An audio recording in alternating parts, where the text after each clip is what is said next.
production. Mayam ngasi muk anova video puduna lakjare ado mayam ngasi igi video sidi kana tong semning man ngina igi video semjera pane amko mayam ngasi harau man ngina ado mayam igi harau jaba se mayam je share to jara ke mayam ado mayam ngasi se megi tang kun mari ne abko ado ngasi se ichanupi atombi se sibong na tamba student ni ma sibong legi tamak pane amko mai metric ki result se thoe aba ngasi pung tarada ado mayam jam phajana pass tawre jam phajana pass tawai di ko jam hinjana topper natraga su ado mana masa matondana hona jaraga sigi percentage se por ko se jam harau ya ko mayam ado gi damagda ina memory hona ba aina ei video se semjabane ko mayam ado jumda oraga di harau je mi mayam ama jawdu ne aba mamai khangde akhoi were ki khangde mayam ama jawdu ne ko mayam intro tawri ne current cha thokra aba ado na mapan thokwe ado mayam sigi mayam intro taw ge na mapan thokbu sidi oire makhon jingje gari ga anganga do imung dane current mamchu mumna dum taw jarura ge mayam moi mam ton gi manak ta bere magadi amu en harau duini kaina hai duga ma mana kana torok pose class 10 pass torok pose moi mam ton gi da bere ga pass torok pani dana ko aduna moi mam ton ga moi ne ton ga bere magadi amu en harau duini ab ko adu sigadi kanam su vetra bani na akoi thangnari ba moi aunty oi se ase moi su siga phammi ab ko me ado adum ngasi din je harau banu mini na kai kai tawba dum yam share to jar ke mem jing mina je ab ko akta da basi video je sim ne ab ko me ado ma je uji pung bar se tare to no ko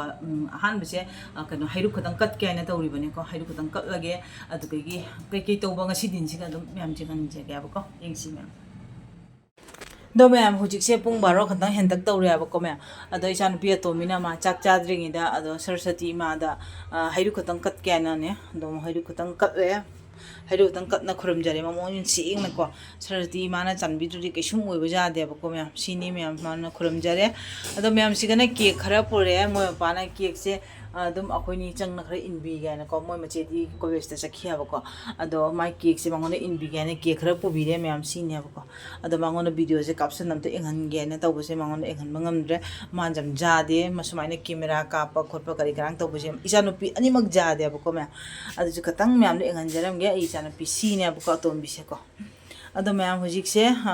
cake se cha ba boiraga matang matang amu jing se ba ko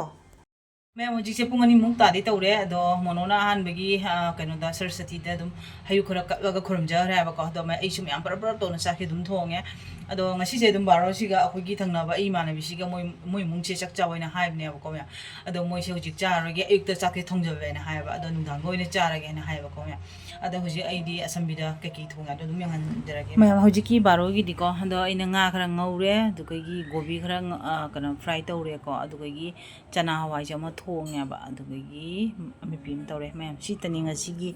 baro gi tawri je ko isam samna tawsa ba ne ba ado ma'am चाबगी video मो अते उर रोगे अब को दो मथंगी नुंधिन अदेगी नुंधांग the KK तो वा दिसु मैम ने अंजरा के अब को हजी चान पि तोंबीगी चान पिजरगे कैना आइदो मांगसी अयुक्ति के सुम चाहौदे अब को मान चाक पिजे थोखरगे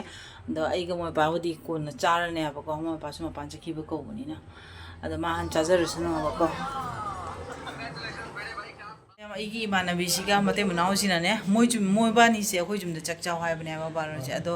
हंगना ने मोय दोइने चाराय नुंधांग अखोय द चारागे अदो हुचि एग से मोय दोइने चाराय मैम को अदो आइदी चाक थोंगरो को बनिना ने आइगी चाक से पुजम चबया बा को मैम थोंगबो चाइ नांग ने पुजम चबया बा को मैम एमसी दो मैम आइगी से चाक पोरे दो थांग पुना बा अदो मैम मोय दोइने चारने बा को आप इधर आ जाओ मोय दो इन चार ने तो कोई बात नहीं मैं हम सिकना दिव्याना रागी से मिजियम मोय रागी जे स्वाइन तो सी में रागी मुंडा है तो का मोय जांग गा सिगा चा दोने बा सिसु अखोगी कनो गुमनी ने चाहो अमुबी दो अदु तखाइरा गा सेम दो अदु माय मोंग या को रागी दो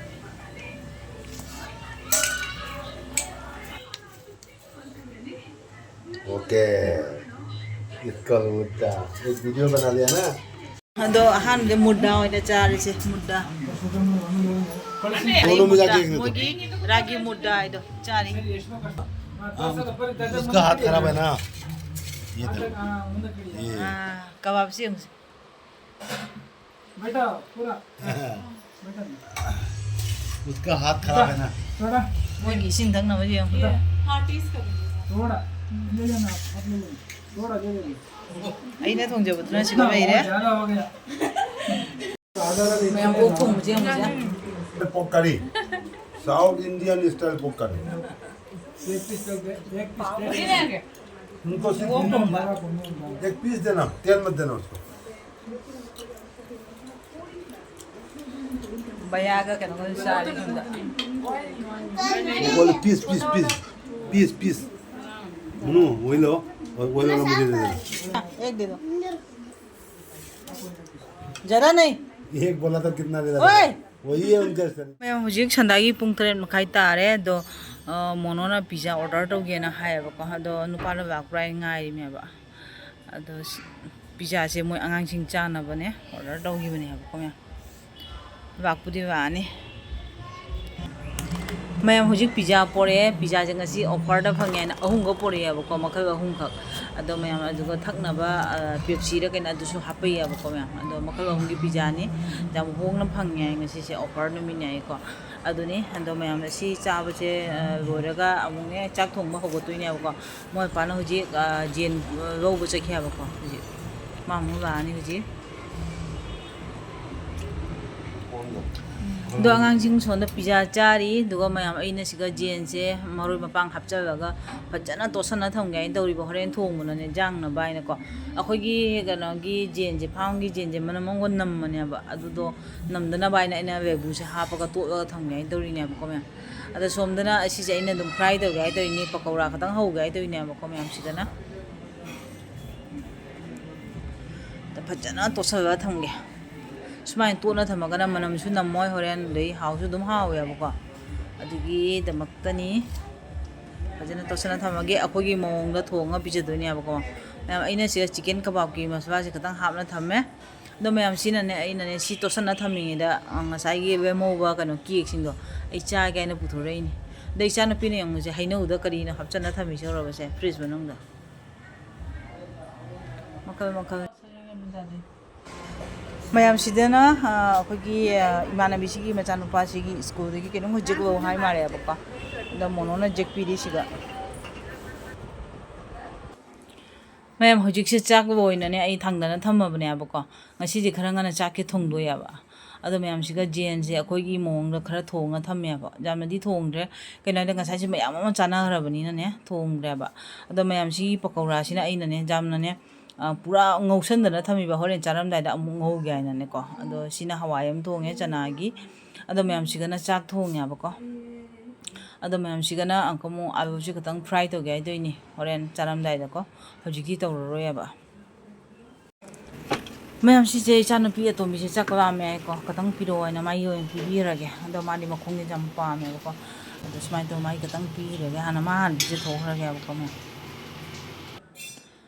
ꯃꯌꯥꯝ ꯍꯧꯖꯤꯛꯁꯦ ꯊꯦꯡꯖꯜꯂꯦ ꯍꯥꯏꯅ ꯄꯨꯡ 10 ꯇꯥꯗꯣꯔꯦ ꯍꯥꯏꯅ ꯑꯩꯈꯣꯏ ꯆꯥꯛ ꯍꯤꯟꯖꯥꯡꯁꯦ ꯄꯨꯝꯅꯃꯛ ꯄꯨꯊꯣꯔꯛꯑꯦ ꯑꯗꯣ ꯀꯩꯅꯣ ꯇꯧꯔꯦ ꯄꯨꯡ 10:30ꯕꯨ ꯇꯥꯔꯕ ꯈꯪꯗꯦ ꯃꯌꯥꯝ ꯑꯩꯈꯣꯏ ꯄꯨꯝꯅꯃꯛꯁꯦ ꯐꯝꯅ ꯆꯥꯛ ꯆꯥꯔꯦꯕꯀꯣ ꯃꯌꯥꯝ ꯑꯗꯣ ꯁꯤꯅꯤ ꯃꯌꯥꯝ ꯉꯁꯤꯒꯤ ꯅꯨꯡꯗꯥꯡ ꯉꯁꯤ ꯁꯔꯥꯗꯤꯟꯁꯤꯒꯤ ꯑꯩꯈꯣꯏꯒꯤ ꯄ꯭ꯔꯣꯒꯥꯝꯁꯤ ꯁꯤꯅꯦꯕꯀꯣ ꯑꯗꯣ ꯆꯨꯅꯨꯒ ꯑꯩꯒꯤ ꯏꯃꯥꯟꯅꯕꯤ ꯗꯤꯕꯤꯌꯥꯁꯤꯒ ꯁꯤꯒ ꯄꯨꯟꯅ ꯆꯥꯃꯤꯟꯅꯔꯤ ꯇꯣꯉꯥꯟ ꯆꯥꯎ ꯌꯥꯗꯦꯕꯀꯣ ꯃꯆꯥꯅꯨꯄꯤꯁꯦ ꯄꯨꯟꯅ ꯆꯥꯒꯦ ꯑꯩ ꯃꯃꯥꯒ ꯑꯗꯨꯒꯤ ꯄꯨꯟꯅ ꯆꯥꯃꯤꯟꯅꯔꯤ ꯑꯗꯣ ꯃꯥꯒꯤ ꯃꯋꯥꯁꯦ ꯁꯤꯗ ꯂꯩꯔꯦ ꯑꯗꯣ ꯑꯩꯒꯤ ꯃꯆꯥꯅꯨꯄꯥ ꯃꯣꯕꯥꯏꯜ ꯌꯦꯡꯉ ꯆꯥꯛ ꯆꯥꯔꯤ ꯆꯥꯛ ꯇꯣꯛꯄ ꯂꯣꯏꯔꯛꯄꯗ ꯎꯅꯣ ꯁꯥꯟꯅꯔꯤꯌꯦ ग्रीन मारी ओके चिन्ह चिन्ह हाय मैं देख रहा हूँ यार उनो सानारी रोही से मेरे दु कोक्तांग जे ओके ama kana siga मेरे angang marakta uno sanari je uno tharo skip दे दो